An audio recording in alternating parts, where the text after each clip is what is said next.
Mengapa PDIP belum tegaskan arah politiknya meski tunjukkan isyarat jadi oposisi Prabowo Gibran?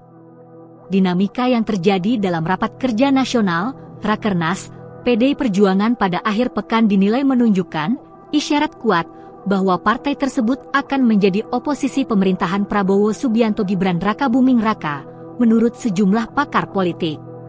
Tapi mengapa PDIP belum mengumumkan sikap partainya secara resmi dan tegas? Ketua Umum PDIP Megawati Soekarno Putri menyatakan sikap partainya soal akan berada di dalam atau di luar pemerintahan harus dihitung secara politik. Loh enak aik kalau menit ini saya ngomong, kan harus dihitung secara politik, kata Megawati dalam pidato penutupan Rakernas PDIP di Jakarta pada Minggu.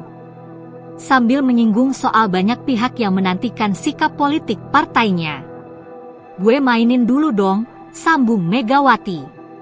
Dia kemudian meminta kader-kader partainya untuk fokus pada pemilihan kepala daerah, pilkada, yang akan segera digelar. Namun pengamat dari Pusat Kajian Politik Universitas Indonesia, Aditya Perdana menilai, suasana kebatinan yang terlihat sepanjang Rakernas menunjukkan bahwa PDIP tampaknya akan menempatkan diri sebagai oposisi.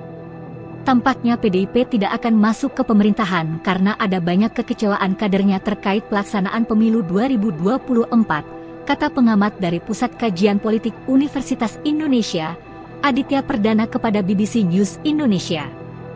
Dalam hasil Rakernasnya, PDIP menyebut pemilu 2024 sebagai yang paling buruk dalam sejarah demokrasi Indonesia, meminta maaf atas perilaku kadernya yang tidak menjunjung tinggi etika politik, dan menyoroti perlunya fungsi kontrol dan penyeimbang untuk meningkatkan kualitas demokrasi.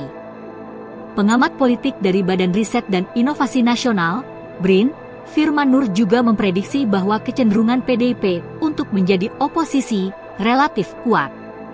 Hanya saja, PDIP disebut masih mempertimbangkan untung rugi terkait sikap politik mereka hingga kepentingan elektoral jelang pilkada.